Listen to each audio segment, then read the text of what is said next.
Alright, Shalom. First and foremost, I want to start off by giving all praise unto Yahweh, Bahashem Yahweh Shai, Yahweh, which is named the Most High, and Yahweh Shai, which is the name of the only begotten Son, who the world ignorantly calls Jesus Christ. And this is just going to be a little video. I was reading 2Esdras, the 4th chapter, and I found a couple parables I wanted to read, just because I thought they were pretty deep. Okay, I thought these were very deep. I'm not going to be reading the entire chapter here, but I do have a couple highlighted points I would like to, read here. Okay, because this is a very good chapter, man. Okay, let's go to the book of 2Esdras, chapter 4.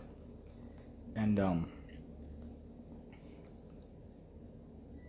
let's actually start at verse 1. It says, "And the angel that was sent unto me, whose name was Uriel, gave an answer, and said, Thy heart hath gone too far in this world, and thinkest thou to comprehend the way of the highest? Then said I, Yea, my Lord. And he answered me and said, I am sent to show thee 3 ways, and to set forth 3 similitudes before thee. Wherefore, if thou canst declare me one, I will show thee also the way that thou desirest to see, and I will show thee from whence the wicked heart cometh." Now let's stop there for a second, because to understand this, Esdras, basically, he wanted to know the ways of the Most High, right? He wanted to have deep knowledge and deep understanding. So the angel is going to give him a couple parables, just to see if this man is, knowledgeable, right? To see his judgment and if he's honest, okay? Because he wanted to inquire about something. So what the angel is going to ask him, it's like, okay, I'll tell you the answer to your question you have asked me, but first, I want you to tell me the answer to my question. Okay, let's go to the book of actually right here. It says, "And I said, Tell all, my Lord. Then said he unto me, Go thy way, weigh me the weight of the fire, or measure me the blast of the wind, or call me again the day which is past.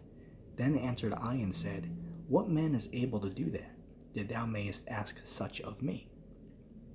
And he said unto him, or Saki said unto me, If I should ask thee, how great dwellings are in the midst of the sea, or how many springs are in the beginning of the deep, or how many springs are above the firmament, or which are the outgoings of paradise, peradventure thou wouldest say unto me, I never went down into the deep, nor as yet into hell, neither did I climb up into heaven. Nevertheless, now have I asked thee, but only of the fire and the wind, and of the day wherethrough thou hast passed, and of the things which thou canst not be separated, and yet canst thou not give me no answer of them. He said, Moreover unto me, Thine own things, and such as are grown up with thee, canst thou not know. How then shall thy vessel then be able to comprehend the way of the highest? And the world being now outwardly corrupted, and understanding the corruption that is evident in my sight. Then said I unto him, It were better that we were all not at all, than that we should live still in wickedness, and to suffer, and not to know wherefore. He answered me, and said, I went into a forest, into a plain, and the trees took counsel, and said, Come, let us go and make war against the sea, that it might depart away before us, and that we may make us more woods. The floods of the sea also in like manner took counsel, and said, Come, let us go up and subdue the woods of the plain, that there also we may make us another country. The fall of the wood was in vain, for the fire came and consumed it. The fall of the floods of the sea also likewise came to naught, for the sand stood up against them. If thou wert to judge now between these two, who would you then begin to justify, or who would thou condemn? I answered and said, Verily it is a foolish fall that they both have devised, for the ground is given unto the wood, and the sea also hath his place to bear his floods. Then answered he me and said, Thou hast given a right judgment, but why judgest thou not thyself also? For like as the ground is given unto the wood, and the sea to his floods, even so they that dwell upon the earth may understand nothing, but that which is upon the earth. And he that dwelleth above the heavens may only understand the things that are above the height of the heaven. Let me see if I can continue on with that. No, we might actually read the entire chapter here. That's pretty much what I've been reading. I haven't skipped any part. Verse 22 says, Then answered I and said, I beseech thee, O Yahweh, let me have understanding. For it was not my mind to be curious of the high things, but of such as pass by us daily. Namely, therefore, Israel is given up as a reproach to the heathen. And for what curse or cause the people whom thou hast loved is given over unto ungodly nations, and why the law of our forefathers is brought to naught, and the written covenants come to none effect. And we pass away out of this world as grasshoppers, and our life is astonishment and fear, and we are not worthy to obtain mercy. What will he then do unto his name, whereby we are called? Of these things have I asked. Then answered he me and said, The more thou searchest, the more thou shalt marvel, for the world hasteth fast to pass away, and cannot comprehend the things that are promised to the righteous in time to come. For this world is full of unrighteousness and infirmities, but as concerning the things whereof thou hast asked me, I will tell thee. For the evil is sown, but the destruction thereof is not yet come. And this is a great verse here. Listen to this. For therefore that which is sown be not turned upside down, and if the place where evil is sown pass not away, then cannot it come that is sown with good. For the grain of evil seed have been sown in the heart of Adam from the beginning. And how much ungodliness have it brought up unto this time, and how much shall it yet bring forth unto the time of freshening come? Ponder now by thyself how great fruit of wickedness the grain of evil seed hath brought forth. And when the ears shall be cut down, which are without number, how great a floor they shall fill. Then I answered and said, How? And when shall these things come to pass? Wherefore are our years few and evil? And he answered me, saying, Do not thou haste above the Most High? For thy haste is in vain, to be above him, for thou hast much exceeded. Did not the souls also of the righteous ask questions of these things in their chambers, saying, How long shall I hope on this fashion? When cometh the fruit of the floor of our reward? And unto these things Uriel the archangel gave them an answer, and said, Even when the number of seeds is filled in you, for he that have weighed the world in the balance, by measure hath he measured the times, and by number has he measured the times. And he doeth not move nor stir them, until the said measure be fulfilled. Then answered I and said, O Lord, that bears rule, even we all are full of impurity, and for our sakes peradventure it is that the floors of the righteous are not filled, because of the sins of them that dwell upon the earth. So he answered me and said, Go thy way to a woman with a child, and ask her, when she hath fulfilled her 9 months, if her womb may keep the birth any longer within her. Then said I, No, Lord, that she cannot do. And he said unto me, In the grave the chambers of the soul are like the womb of a woman. For like as a woman that travaileth maketh haste to escape the necessity of the travail, even so do the places haste to deliver those things which are committed unto them. From the beginning, look, what thou hast desired to see, it shall be showed thee. Then answered I and said, If I have found favor in thy sight, and if it be possible, and if I be met therefore, show me then, whether there be more to come than is past, or more past than what is to come. What is past I know, but what is for to come I know not.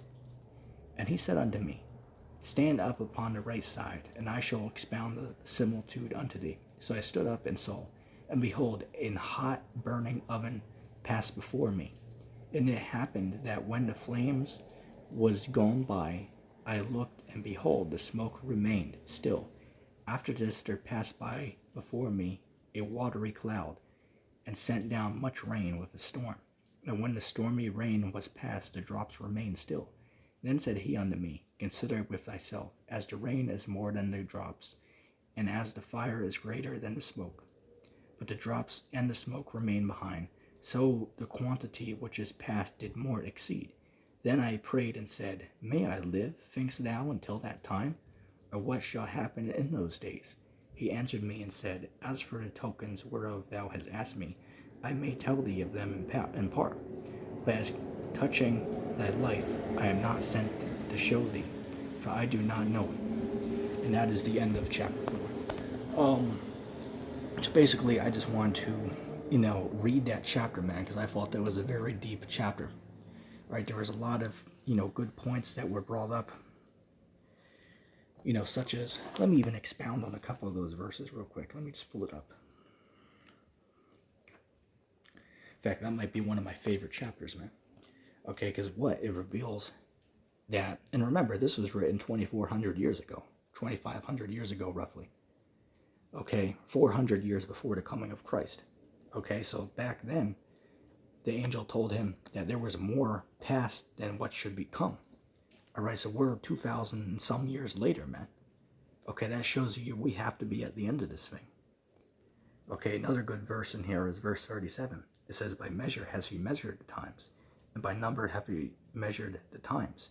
And he doeth not move nor stir them, until the said measure be fulfilled. And what does that mean?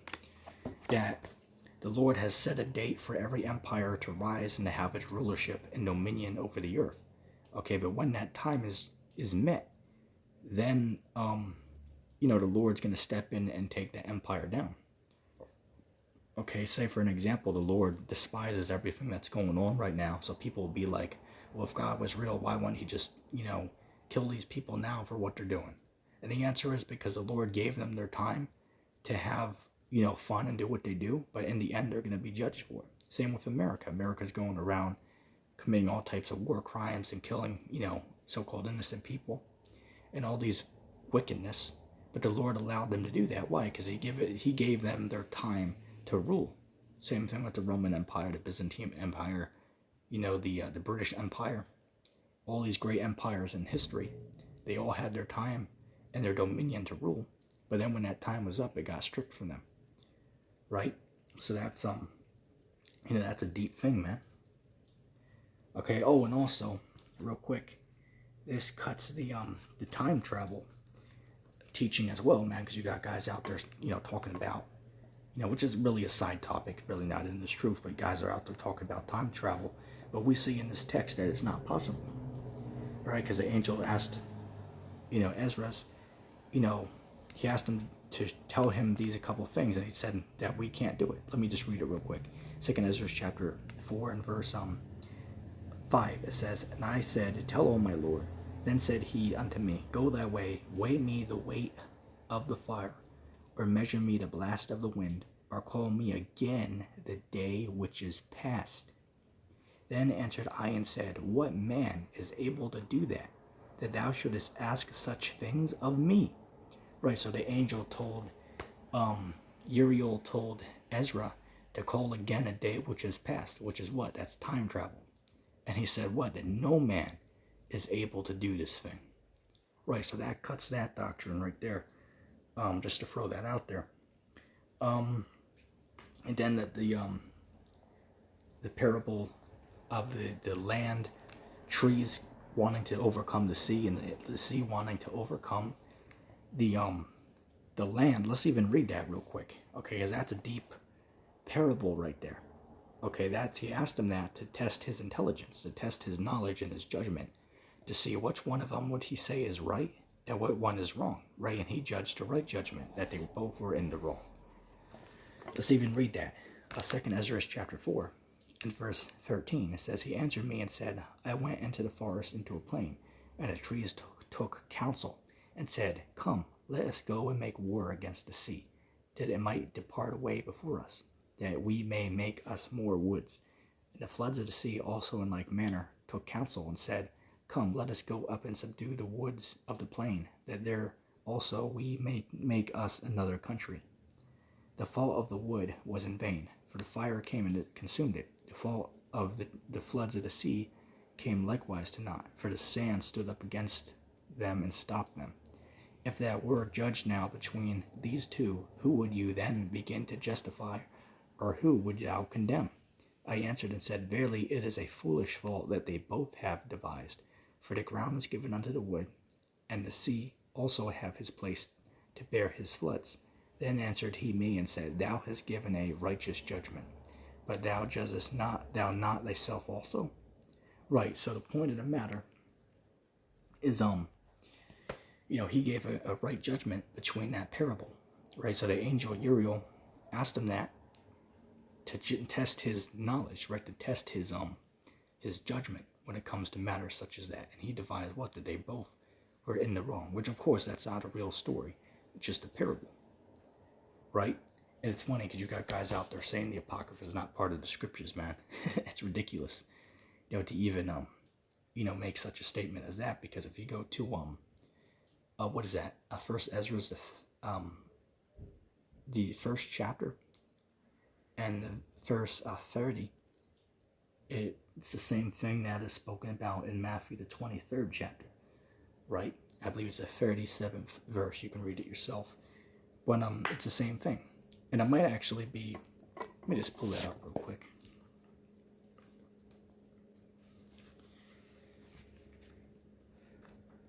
Bear with me a moment.